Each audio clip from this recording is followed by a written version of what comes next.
Baik, sekarang kita ni dalam memahamkan maksiat zahir. Ada 7 anggota. Maksiat zahir ada 7 anggota. Jadi kita dah belajar maksiat telinga, maksiat mata. Sekarang maksiat lidah yang keberapa? Maksiat mata, maksiat telinga. Sekarang maksiat lidah, maksiat yang ketiga lah. Panca indera yang ketiga dia mata, telinga, lidah, tangan, perut, kemaluan, kaki. 7 anggota ni satu nikmat yang Allah beri pada kita. Dulu kita dah bongkar kata-kata Imam Ghazali. 7 nikmat Allah ni hendaklah kita syukuri. Cara kita syukur nikmat Allah ini, gunakan kepada mana yang Allah perintahkan. Allah perintahkan 7 anggota panca indera ni. Ini satu nikmat yang kita memang perlukanlah 7.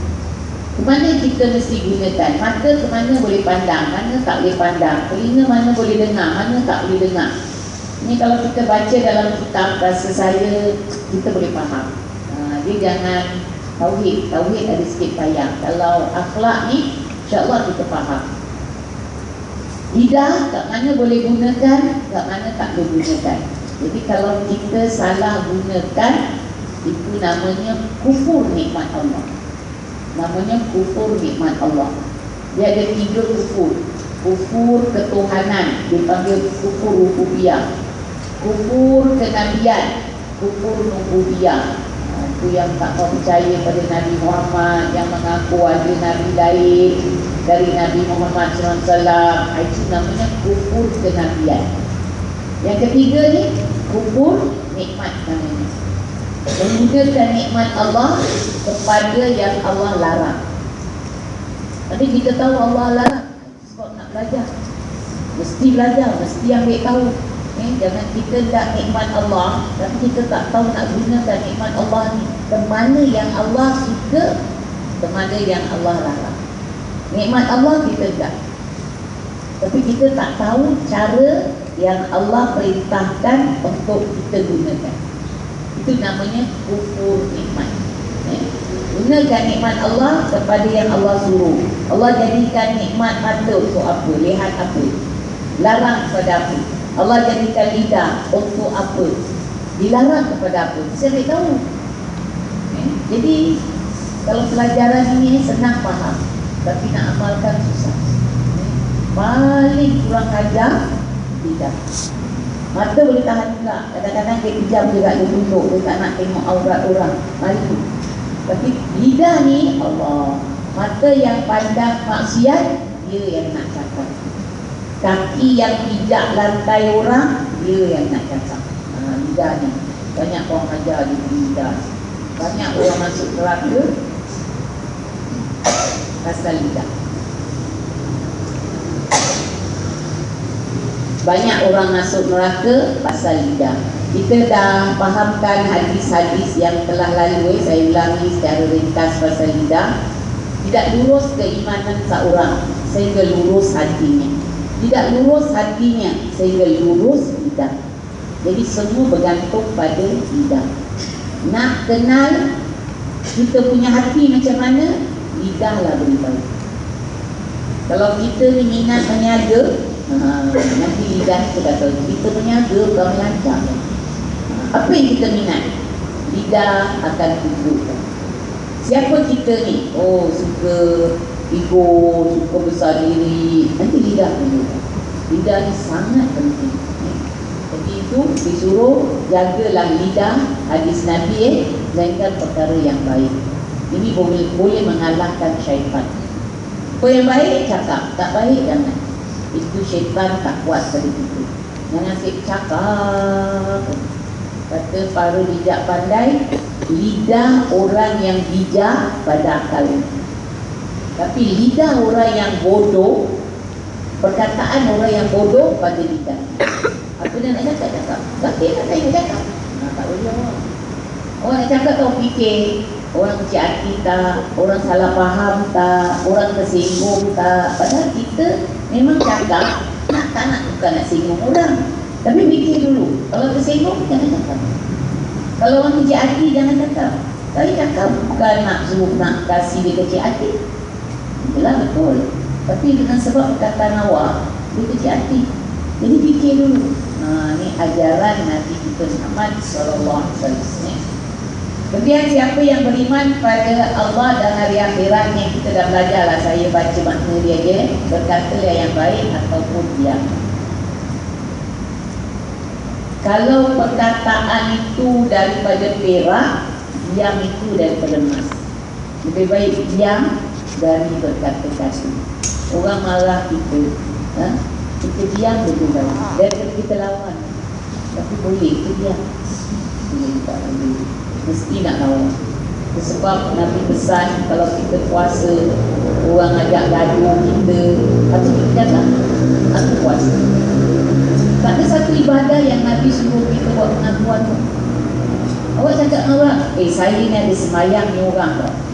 Orang kau tengok lain. Ini Mak Haji tau, Mak Haji. Tak suruh, boleh jadi riak, boleh jadi unjuk. Tapi puasa, mesti tahu lah, puasa.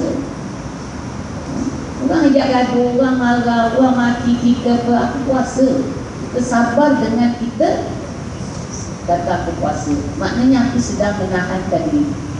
Tak boleh, kita tak boleh lawan. Jadi itulah dikatakan tahanlah lidah ni, melainkan dalam perkara yang baik ataupun yang lebih baik. Kemudian hadis Nabi mengatakan lagi, bahagialah orang yang menahan lebih dari perkataannya dan membelanjakan lebih dari hartanya. Bahagialah orang yang menahan lidahnya, maknanya menahan lebih perkataannya dan membelanjakan lebih dari hartanya. Kita terbalik, menahan lebih harta kita, bercakap lebih, apa yang lebih pada perkataan. Kalau nak kecil tu dengan aplik taksi pun ni dari naik, lalu kita berapa nak aplik, penat aja. Macam ni sudah ada mati, bagus tak dapat. Ini orang naik taksi yang murah. Tak ada faedah, kadang cerita macam-macam lah. Kadang-kadang apik pula minat politik kita pun sambung sama. Jadi itulah perkataan keluar dengan sia-sia. Alangkah baik kalau kita diam atau kita zikir. Perkataan kita itu keluar, kita dapat pahala akhirat. Perkataan ni modal. Perkataan ni modal. Awak nak untung akhirat melalui perkataan, kena fikir, ajak orang yang baik, ajak orang ke tempat yang baik, nasihat orang yang baik. Ini semua modal dari perkataan yang kita boleh dapat balasan di suri akhirat. Kemudian lagi hadis Nabi, barang siapa boleh memelihara antara dua janggutnya, yakni lidahnya, dan antara dua kakinya, yakni kemaluannya, masuklah dia ke syurga. Dua je kalau boleh cari. Tapi paling susah nak pelihara lidah. Saya dah kata, mata pandang dia nak cakap, telinga dengar dia nak campur, kaki berjalan, pijak, siapa dia nak campur. Orang yang dekat seberang tambak kita pun tak kenal dia siapa, kita pula nak jadi hakim. Dia ni betul, dia ni salah. Ya Allah. Kapal terbang hilang, andaian macam-macam andaian. Macam-macam andaian. Sekarang andaian hilang terus. Jadi lebih baik kita diam lah. Tapi sudah susah lah kalau kita tak kontrol lah, kita tak lawan hawa nafsu. Pasal lidah ni dia lebih mudah berkata-kata pada perkara yang tak dapat pahala. Dia berat nak mengeluarkan perkataan-perkataan yang dapat pahala. Cuba awak teknik diri sendiri, cuba fikir berapa lama dia tahan. Awak fikir. Dia ringan dia. Ya Allah, Allah, Allah, Allah. Tengok jam buat. Berapa lama dia kan? Tak lama tak? Tapi pegang telefon. Ya Allah. Dari kanan, kiri, kanan. Siksa belum mati. Kalau ada hal, nanti kau telefon aku balik. Nanti aku telefon kau balik. Sambung lagi tak? Tu bidang-bidang kalau boleh kita fahamilah apa yang dilarang pada lidah kita jauhi, dan apa yang disuruh untuk lidah kita cubalah seberapa boleh. Baik, sekarang kita ni dalam nak fahamkan dari tu kawalah lidah dari 8 perkara yang dilarang Allah. 8 saja? Tidak. 8 ni ibu dia. 8 ni dia punya ketua. 8 ni jadi satu kelaziman, kebiasaan pada lidah. 8 ni kata orang air mandi lah. 8. Jadi jaga 8. Padahal lebih dari 8 ada. Tapi 8 ni yang apa nak cakap ni, macam jadi darah daging, jadi kebiasaan. Apa ni kita balik semula berdosa, bohong. Tak kekok tak bohong. Tak canggung tak bohong. Tak macam bila kita bohong tu, alamak aku dah bohong, tak rasa apa-apa tak. Lebih-lebih orang yang dah biasa bohong. Alhamdulillah lah, bohong ni termasuk dosa kecil di antara dosa besar. Dosa besar, dosa kecil yang terbesar. Dosa kecil, tapi yang paling besar bohong. Nanti kita akan belajar apa akibat orang yang bohong, apa yang dimaksudkan bohong, bagaimana nak ubat diri kita supaya jangan bohong. Pasal kata orang lah, orang mana tak tahulah. Hidup ni pandai-pandai lah nak hidup. Pandai apa? Habiskan lah. Pandai komputer, pandai masak nasi, pandai apa? Tujuan dia semua orang. Yang saya heran ni cakap yang macam ni tak habis orang buat-angguk. Boleh faham ni. Pandai-pandai lah nak bohong, pandai-pandai lah nak hidup. Tapi kita hurai ni habis-habis, tak angguk-angguk pun. Tak faham-faham. Tapi cakap sekerat-sekerat ni nak hidup. Pandai-pandai lah. Pandai-pandai lah nak hidup. Apa pandai ni? Tanyalah tak tanya pun dah faham. Tapi itulah dikatakan pandai bohong, pandai pelit untuk nak hidup. Lagi apa yang cakap ni? Kalau tak bohong, tak hidup, macam mana? Adalah cakap ni bagi kita ni jarang cakap. Jadi kita ni susah nak keluar. Bukan saja pandai-pandai nak hidup pandai-pandai, ada satu lagi, ada sebut bohong tau. Tak hidup kalau tak bohong. Itulah agak-agaknya lah. Alhamdulillah, bohong ni paling dibenci Allah. Laknatullah ala zalimin, laknatullah ala kadhibin. Laknat Allah pada orang yang zalim, laknat Allah pada orang yang pembohong. Tak boleh Allah. Betapa pedihnya bohong ni kalau awak orang bohongkan awak. Budak-budak belajar dalam buku terkenal. Budak yang jaga kambing tu, dia risau, dia boring, dia pakai orang kampung ada segala lah nak makan, dia punya kambing lah, apalah, harimau lah, gini-gini, habis dia ketahukan. Tapi betul-betul datang, orang pun tak peduli. Dia selalu main-main. Itulah sebab orang yang tak bagus. Kalau dia perawi hadis, dia bohong, hadis tidak. Tak boleh bohong. Tapi macam mana hidup ni? Nanti kita belajar. Kita belajar bohong. Ada satu cara, dalil, elak, tapi mesti benar. Kalau kita fahamkan Kemudian lagi yang kita nak faham, menyalahi janji. Itu maksiat kita. Awak dah janji, awak mungkin janji. Tapi kalau ada masalah, ada perkara, itu memang apa nak buat. Sekarang awak dah janji nak datang rumah orang tu, tapi awak buang-buang air, nak pergi juga, tak bercece kat tengah jalan. Jadi ada cara supaya kita tidak janji yang sebenar untuk kita tunai. Itu kita akan belajar. Mengumpat. Mengumpat. Apa itu mengumpat? Cerita keaiban orang di belakang. Kalau orang tu dengar, dia marah. Itulah umpat. Umpat ni lebih besar daripada zina, kata Nabi.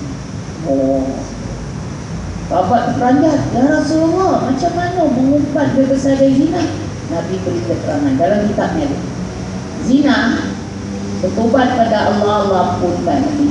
Tapi mengumpat, dia bertobat, dia pergi haji, tapi orang yang dia umpat tu tak reda, dosa dia tak terampung, tak gugur. Itu yang kita dah belajar. Dosa kita sama kita ada 4, melalui harta, maruah, jenayah, agama. Ada tak? Ada tak? Macam cara kita nak tobat, usaha. Kalau dengan Allah senang. Awak tinggalkan puasa, tinggalkan semayang, qada aja. Tapi dengan manusia mesti jumpa manusia tu, sebab nanti dia tuntut kita di akhirat. Kan mudah ni. Pasal lidah ni banyak orang masuk neraka. Pasal lidah amal ibadat dosa. Pasal lidah ni. Sebab kita, Nabi baca, Nabi minta Allahumma a'inni ala zikrika wa syukrika wa husni ibadatika. Ya Tuhanku, tolong aku zikir pada Engkau. Tak tolong, memang tak tolong. Kalau Allah tak tolong, tak boleh zikir. Allahumma inni ala zikrika wa syukrika, syukur pada Engkau, tolong aku mensyukuri nikmat Engkau, wa husni ibadatika, memperbaiki ibadat pada Engkau. Tak tolong pada Allah. Dan dalam kitab doa kita atau kitab fikir ada, bila komo-komo tu kita minta juga. Ini semua kita doa lah kepada Allah pasal untuk kita nak jaga lidah susah. Bukan ni senang. Sebab minggu ketiga ni belajar senang faham, baca pun boleh faham, tapi nak amalkan paling susah. Jadi itulah mengumpat. Kita akan fahamkan apa itu mengumpat, akibat mengumpat, bagaimana nak elakkan diri dari mengumpat. Kadang kita tak mengumpat orang tahu, orang datang mengumpat depan kita macam awak. Awak pun join sama habis. Yang keempat, mirah dan jidal, berbantah-bantah, bertegang urat, jidal. Ini maksiat juga. Kita jangan suka bertegang urat, berbantah-bantah. Yang kelima, menyucikan diri, puji diri. Suka puji diri, ini semua akhlak buruk. Tak boleh. Macam mana awak baik pun, atau kucing awak baik pun awak tak boleh puji-puji apa yang ada pada diri. Salah. Orang lain puji, Sayyidina Ali doa kepada Allah. Ini pujian hak Allah. Bila kita kata Alhamdulillah, ada 4 pujian. Ini semua hak Allah. Puji Allah bagi dirinya. Memang layak Allah memuji diri. Memang layak. Puji hamba kepada Tuhannya. Memang patut, memang wajar hamba puji kepada Allah. Sebab nikmat banyak yang Allah telah beri padanya. Puji Allah kepada hamba-Nya. Allah puji, nikmal abdu innahu awwab. Nikmal abdu innahu awwab. Orang yang, mereka yang banyak taubat, itulah sebaik-baik hamba. Siapa dia tu? Nabi Daud alaihissalam. Allah puji para Nabi dan Rasul. Jadi Allah puji hamba-Nya. Puji hamba kepada hamba. Kita puji. Dia itu rajin belajar. Ini semua pujian hak Allah. Apa orang puji pada kita? Hak Allah. Sebab modal yang kita buat ni, tenaga kita, umur kita, panca indera kita, hak Allah. Kita tak layak terima puji. Jadi bila kata Alhamdulillah, ada 4 bahagian puji ni, semua hak Allah. Puji seorang kan seorang, hak Allah. Balikkan kepada Allah. Tak boleh kita terima pujian tu. Apa pasal? Allah dapat pujian tu dengan sebab awak baik ni, awak rajin ni. Sekarang sebab itu dari mana modal? Awak hidup, akal awak sihat, awak pilih sesuatu yang baik, semua dari Allah. Sebab mesti balik kepada Allah. Jadi tak boleh puji diri sendiri. Yang keenam, maksiat lidah kita akan belajar mendoakan dengan kejahatan. Tak boleh. Tak boleh doa orang dengan doa yang tak baik. Tak boleh. Dulu-dulu lah suka akhlak kurang, suka cakap apa pun tambah peti lah, sumpah orang. Tak boleh. Salah.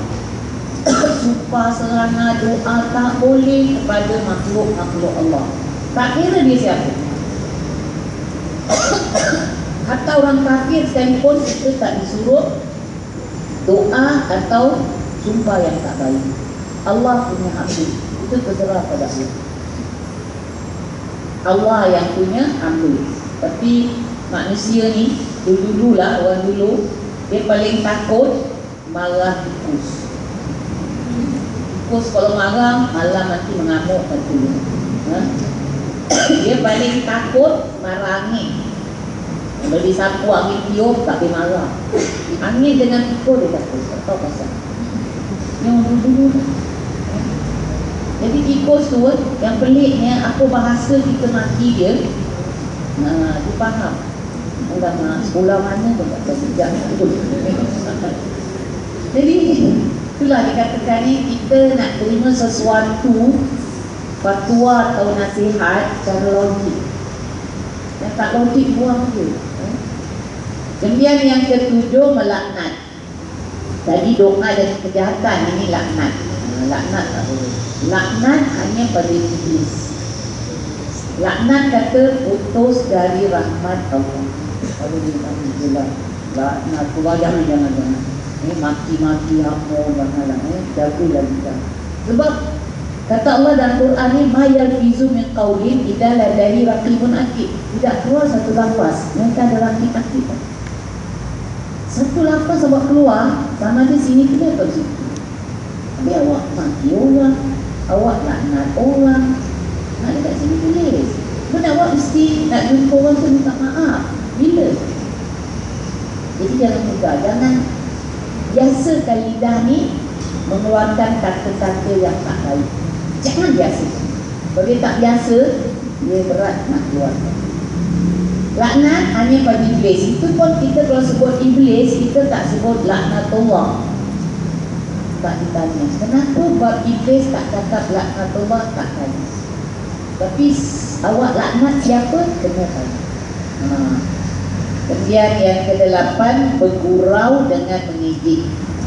Gurau tapi ejek orang, bernikan orang, hina orang. Yelah, kita tahulah awak tu kan ulama besar.